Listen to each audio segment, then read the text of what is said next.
వ్యాసం వసిష్ఠనప్తారం శక్తే పౌత్రం కల్మషం పరాశరాత్మజం వందే సుఖతాతం తపోనిధిం.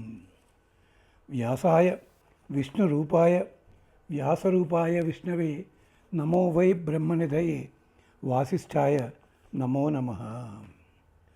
నమామ్యహం గురునిత్యం సర్వవేదాంతపారగం సూర్యశ్రీ వెంకటాక్షించ లోకకల్యాణ కారకం. భగవద్బంధులరా, టీకేవి ఆర్పి రాఘవ పాండవీయంలో తరువాతి భాగంలోకి అడుగు పెడుతున్నాం.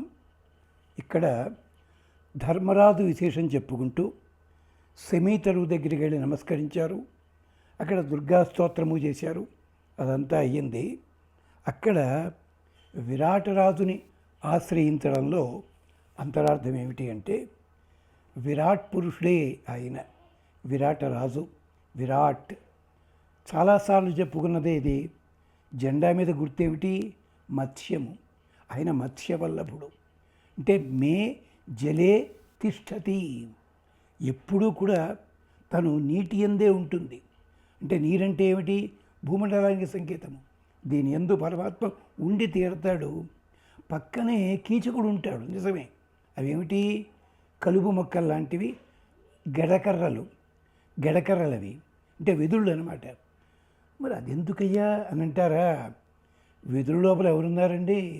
సాక్షాత్తు అగ్నిదేవుడు ఉన్నాడు. అగ్నేరాపహ ఆప పృథివీ అని చెప్పుకున్నా కదా. ఇంత అంతరార్థం ఉంటుంది.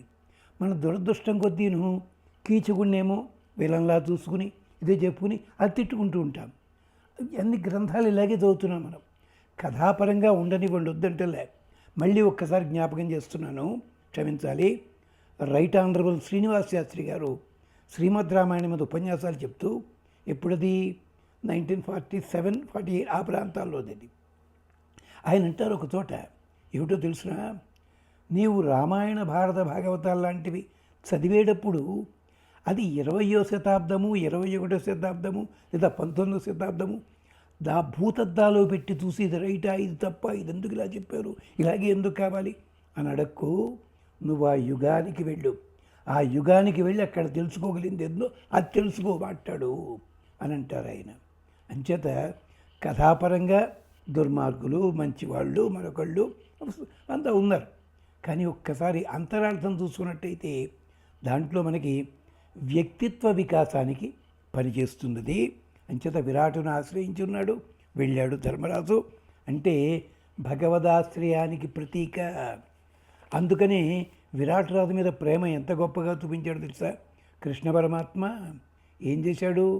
కృతజ్ఞ అని పేరు స్వామికి. ఏమిటి కృతజ్ఞ అంటే? కృతం జానాతి. ఎవరెవరు తనకి సుఖం కలిగించారో, తన వాళ్ళకి సుఖం కలిగించారో అలాంటి వాళ్ళకి మళ్ళీ సదుపాయం చేసి పెడతాడు, కృతజ్ఞత చూపిస్తాడు ఆయన.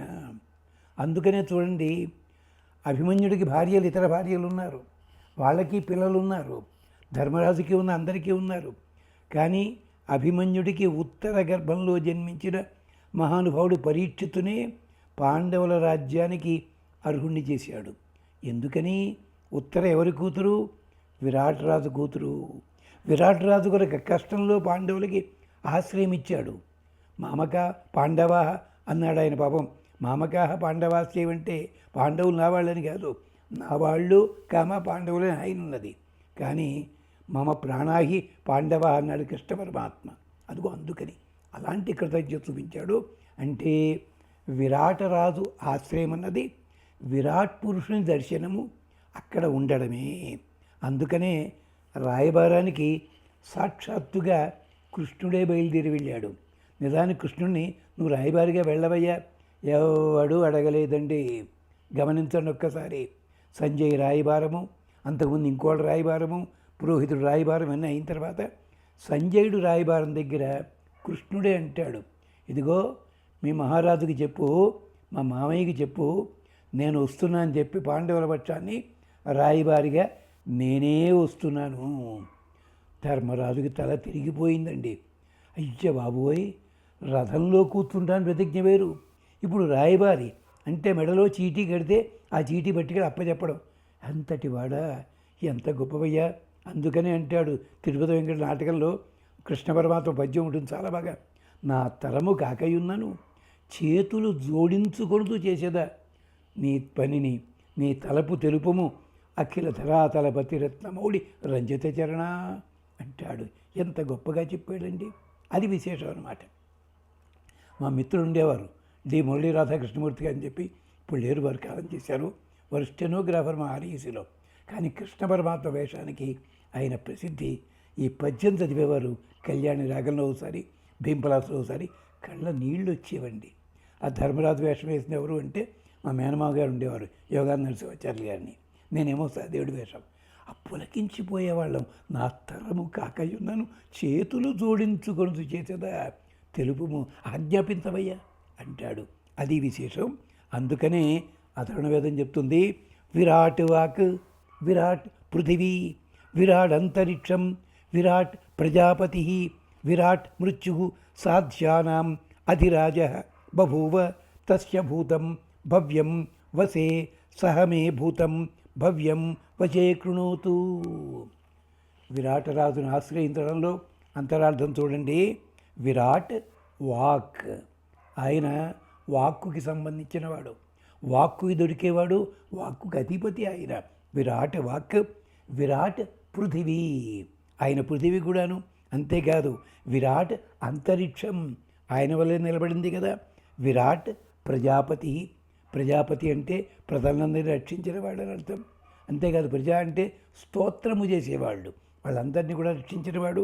విరాట్ మృత్యు సాధ్యానాం అధిరాజ, సాధ్యులందరికీ సాధ్యులని దేవతలందరికీ బభూవ తస్య భూతం భవ్యం వసే, అతనికి భూతకాలము భవిష్యత్కాలము ఈ మధ్యలో ఉండే వర్తమాన కాలం ఎలాగా అయిందేది ఆయన వశంలో ఉంటాయి. సమే భూతం భవ్యం వసే కృణోతు, అందుకని ఆ మహానుభావుడు గతాన్ని వశం చెయ్యాలి, భవిష్యత్తుని వశం చేయాలి, ఎదుర్కొన్నా ఉంటాడు ఆయన. గతంలో వశం చేయడం అంటే అర్థం ఏమిటి? గతములో సంపాదించుకున్న సంపాదన ఏది ఉందో పోగొట్టుకున్నది అది తిరిగి రావాలి, ఇదన్నమాట. అందుకని అంచేది ఇక్కడ చెప్తున్నది ధర్మరాజు గొప్పతనం, ఇది విశేషం. అజ్ఞాతవాసంలో 2 పేర్లు 3 పేర్లు ఇలా ధరించడం ఉంది కదా. ఎందుకయ్యా ఈ పేర్లు అంటే మారు పేర్లు, ఎందుకంటే రహస్యంగా ఉండేందుకే అని మనంతా చెప్తున్నాం కదా. ఇది మహాభారతంలో కథే చెప్పుకుంటూ పేర్లు ఎందుకు మాత్రం ఇలాంటి వాళ్ళన్నిటికీ వేదపరంగా జ్ఞాపకం చేస్తున్నాం. మీరందరూ అదృష్టవంతులు. కథాభాగాన్ని రకరకాలుగా వాళ్ళ పాండిత్య ప్రకాశంతో చెప్పేందుకు చాలామంది ఉన్నారు. కానీ వేదంతో చెప్పింది ఒక మన గోపాలాచార్య స్వామి వారు, సంతాన గోపాలాచార్య స్వామి వారు, వారు చెప్తుండేవారు. వారు భారతం చెప్పగా వినలేదు నేను, రామాయణంలో కొన్ని ఘట్టాలు చెప్పగా విన్నాను, తిరుప్పావి చెప్పగా విన్నాను, భాగవతం కూడా చెప్పారు.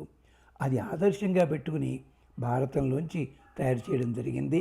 బాగుంటే మీ మిత్రులకి చెప్పండి, బాగోలేకపోతే మాకు చెప్పండి, మిత్రులకి చెప్పండి, పర్వాలేదు, ఏమి ఇబ్బంది లేదు. ఎంచేతంటే మా దూరభాషా యంత్రం, దుర్భాష కాదండి, దూరభాష 9835989495 అందు కదా చెప్పుకున్నాం కదా, ఒకసారి గుర్తుండదు మాకు చటుక్కుని ఆ నెంబరు అలాంటిదన్నమాట. 809398584563, ఇది 9398584563. అంటే దయచేసి మీరు ఎప్పుడైనా కానీ మాకు అందించవచ్చు. మధ్యాహ్నం 1 గంట మొదలుపెట్టి రాత్రి 9 దాకా మీ ఏ పని పాటు లేకుండా ఉంటాం, ఏదో చదువుకుంటున్నాం. అది గమనించవలసిందిగా ప్రార్థన చేస్తూ, 2 పేర్లు ఎందుకయ్యా అంటే వేదం చెప్పింది, ఎవరికైతే 2 పేర్లు ఉంటాయో వాళ్ళు ప్రసిద్ధి చెందినవారు. అసలు పేరు ఒకటి ఉంటుంది, వాళ్ళకి మారుపేరు పెడతారు, లేదు మారుపేరు కాదు, వాళ్ళకి ఏదో కారణం.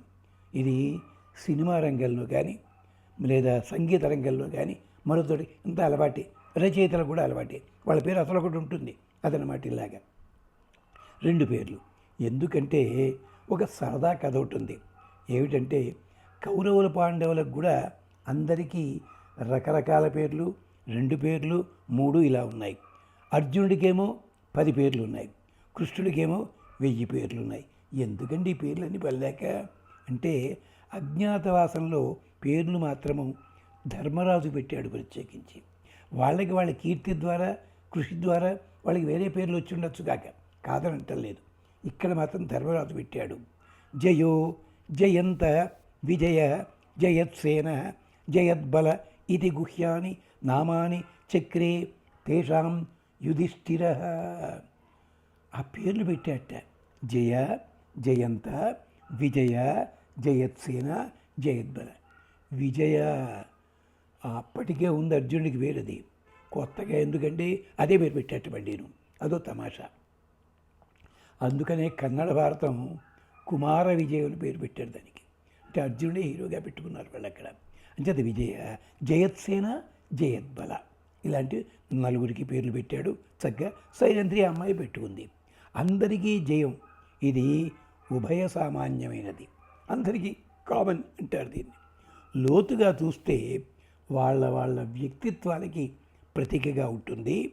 ద్రౌపది మాత్రము సైరంధ్రి మాలిని ఈ పేరుతో బయటకు వచ్చింటాం. సైరంధ్రి అంటే అర్థం ఏమిటంటే తెర పట్టునది పట్టించుకొనున్నది. మహారాణులు వాళ్ళు వస్తుంటే తెర పడతారు అన్నమాట.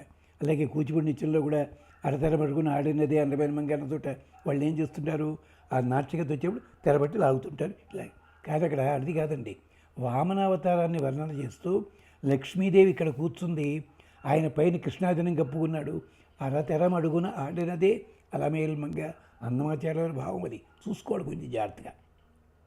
ఇలాగా అందరికీ ఉన్న ద్రౌపది మాత్రం సైరంధ్రి మాలిని, మాలలు ధరించున్నది, ధరింపచేయున్నది, మాలలన్నీ కూడా అందరికీ ఇవ్వగలిగేది. ద్రౌపది ఏదన్నీ బాగా ఉండేవిట. వెనకటి రోజుల్లో పెళ్లి కూతురికి ఏమవుతుంటే వంట వరపోతుండే కుట్లు అలికలు కూడా వచ్చు. మొన్నే మెట్రిక్ పాస్ అయిందాం కుట్లు అలికలు అది. ఇప్పుడు కుట్లు అలికింది ఏమైపోయింది, కాటేజ్ ఇండస్ట్రీస్ అయిపోయాయి. మనం వెళ్ళి వారానికి 10,000 ఇచ్చి నేర్చుకురావడం. ఒకప్పుడు బామ్మలు అమ్మమ్మలు తాతమ్మలు అందరూ కూడా చక్కగా పూసలతోటి వాటితోటి మనవడు మనవరాలు ఉన్నారంటే వాళ్ళ కోసం బొమ్మలు తయారు చేసేవాళ్ళు వాళ్ళు. ఇది పద్ధతి ఉంచండి అలాగా. అంచేత మాలిని యజ్ఞ ప్రక్రియగా అజ్ఞాతవాసం గడిచింది అని మనం చెప్పుకున్నాం కదా. కొన్ని ఛందస్సులకి ప్రత్యేక అర్హత ఇక్కడ యజ్ఞంలోనే వస్తుంది. 2 పేర్లుంటే వచ్చింది. అంటే అజ్ఞాతవాసం యజ్ఞము లాంటిది కనుక అజ్ఞాతవాసంలో పాల్గొంటున్న వాళ్ళు కూడా 2 పేర్లు అవసరం. మానవలోకంలో కూడా అంతే కదా. ఇతరుల కంటే గొప్పవాడు కావాలన్నా, సాటివారి కంటే గొప్పవాడు కావాలన్నా, కీర్తి ప్రతిష్టలు కావాలన్నా దానికి అధిగమించగలిగిన వాళ్ళు ఎవరంటే 2 పేర్లు ఉన్నవాళ్ళు. మందుడు ఆ మధ్య ఎక్కడికో పెళ్లి కడితే ర్యాంబో అన్నాడు వాడవాడు. ర్యాంబో అంటే ఏమిటో అనుకున్నాను. రామనరసింహ ఉంటుంది అతని పేరు, ఇందుపరక ర్యాంబోటి పైగాను. ఇలా పేర్లు వస్తున్నాయి. కొన్ని పేర్లు వస్తున్నాయి సంస్కృతంలో ఉన్న పదాలకి చివరక్షరాలు పీకేయడం పాపం జాగ్రత్తగాను. ఏమిటి ఏం చెప్తాను దాన్ని పట్టుకుని అలాగే అలా గూగుల్ సెర్చ్ చేస్తుంటారు. ఎందుకు పెట్టారో పేరు వాళ్ళకే తెలియదు. అది అలాంటి పేర్లు. ఆ పేర్లు ఇప్పుడు చెప్పడం చాలా బాధపడతారు మీకు చెప్పిందాకా ఉండి. అందుకని యజ్ఞ ప్రక్రియలో ఛందస్సులు ప్రత్యేకమైన వాటికి 2 పేర్లు ఉన్నాయి. ఆ గాథ ఏమిటంటే ధిష్ణియావ అముష్మిన్ లోకే సోమం అరక్షన్ తేభ్య అది సోమం ఆహరంతం అన్వవాయతాం పర్యపశ్యన్. ధిష్ణి అనేది ఋత్విగాదులు కూర్చునే ప్రదేశము. అది పీఠము, అది పీఠమును. వీటికి అధిదేవతలు శ్వాన భ్రాజ ఇతర దేవతల మాదిరిగానే వాళ్ళకి సోమరసాన్ని కాపాడేవారు. అంచేత ప్రత్యేకించి గౌరవం ఉండేది. యజ్ఞం జరుగుతుంటే వారు వచ్చి యజ్ఞవేదికలో కూర్చున్నారు. కానీ తేన సోమపీఠేన వ్యార్జంత. వాళ్ళు పాపము సోమపానం చేయడానికి అర్హులు కాదు, రక్షించేవారు తప్ప అర్హత ఉండేది కాదు. వాళ్ళకి బాధ కల్పించింది. తే దేవేషు సోమపీఠం ఐచ్యంత. వాళ్ళు అనుకున్నారు యజ్ఞంలో కూర్చున్నాం కదా, కనీసం మాకు కాస్త తీర్థం ఇవ్వచ్చు కదా ఏదోనో. ఈ మధ్యని పాత్ర గ్రహణం ఒకటి ఉంది, రెండో పద్ధతి. ఆ పాత్రలో ఏముంటే వాళ్ళకే తెలవాలి, అది ఉంచండి అలాగా.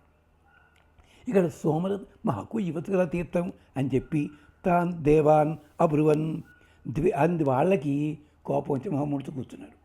దేవతలంతా చెప్పారట, లేదురా బాబు, ద్వే నామాని కురుధ్వం అధ ప్రవాప్స్యతి అథవా న వాయితి.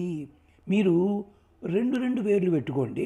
2 పేర్లు పెట్టుకున్నట్టయితే ఆ 2 పేర్లు ఎవరికయ్యా అన్నట్టయితే వెంటనే మీకు అవకాశం వస్తుందో రాదో నాకు తెలియదు. 2 పేర్లు మాత్రం పెట్టుకోండి, అప్పుడు లభించచ్చేమో అన్నట్టు దేవతలంతా. అనేసరికి తేషాం ఏ వేధిష్టం పర్యవసంతే సోమపీఠం ప్రాప్యువన్. వాళ్ళందరిలో కూడా కొంతమంది దగ్గరగా ఉన్నారు, పీటకి దగ్గరగా, మిగిలిన కొంచెం వెనక్కున్నారు. ఈ దేవతలు నెమ్మదిగా చెప్పారు ఈ మాట. అది ముందున్న వాళ్ళకే వినిపించింది. వాళ్ళు వెంటనే 2 పేర్లు పెట్టుకున్నారట, వెనక వాళ్ళకి 2 పేర్లు లేవు పాపం. అంచేత యాగవేదికగా దగ్గర ఉన్న ఆహవనీయ, అగ్నిద్రియ, హోత్రియ, మార్జాలీయం అని చెప్పి అది వషట్కారపూర్వకంగా ఈ ఛందస్సులకి శుభ్రంగా మర్యాద లభించింది. దూరంగా ఉన్న ఛందస్సులకి మాత్రం ఈ మర్యాద రాలేదు. అంటే అర్థం ఏమిటి? అందుకనే చెప్తుంది వేదం, తస్మాత్ ద్వినామ బ్రాహ్మణ అర్ధుక. అందుకనే 2 పేర్లు కలిగిన ద్విజులు ఉంటారే బ్రాహ్మణోత్తములు, వాళ్ళు ప్రఖ్యాతి వహిస్తారు, ధనవంతులు అవుతారు. ఆ పేర్లు ఇప్పుడు మొదలు పెడితే పెద్ద చరిత్ర అవుతుంది. మీకు తెలుసును, కొంతమంది పేర్లు ఉంటుంటాయి. ఆ పేర్లు షార్ట్కట్తో చెప్పినాడు కొంతమంది, ఆ పేర్లు మార్చుకున్నాడు కొంతమంది ఒక పేరు పెట్టుకుని లక్షలు వసూలు చేసి కాశీలో యజ్ఞం చేస్తామని చెప్పి, గోదావరి జిల్లాలో ఒకప్పుడు మహానుభావుడు ఒక ఆయన 15-20 సంవత్సరాల కింద ఒక్కొక్కళ్ళ దగ్గర 15,000 సంపాదించి ఆ పేరు కాస్త ఇంగ్లీష్ పేరు కింద మార్చుకుని మాని పారేశారు. ఆయన బ్రహ్మాండంగా చేసుకున్నారు పాపం. వాళ్ళంతా గోల, చివరికి ఫోన్ నెంబర్ దొరకలే, వస్తే నాకా ఎవరో ఇవ్వలేదండి అన్నారు పాపం. సరే, అలా ఉంటుండే కొన్ని చోట. ఇక్కడ అలా కాదు, పేర్లు వచ్చేవాడికి గౌరవించారు, అది విశేషం. అందుకని పాండవులు అజ్ఞాతని దీక్షగా భావించారు కనుక వాళ్ళకి వనవాసం కూడా సరే, అజ్ఞాతవాసం చాలా కష్టం అయినప్పటికీ 2 పేర్లు పెట్టుకున్నారు, కీర్తి తెచ్చుకున్నారు. తరువాతి భాగం మళ్ళీ చెప్పుకుందాం. అంతవరకు స్వస్తి.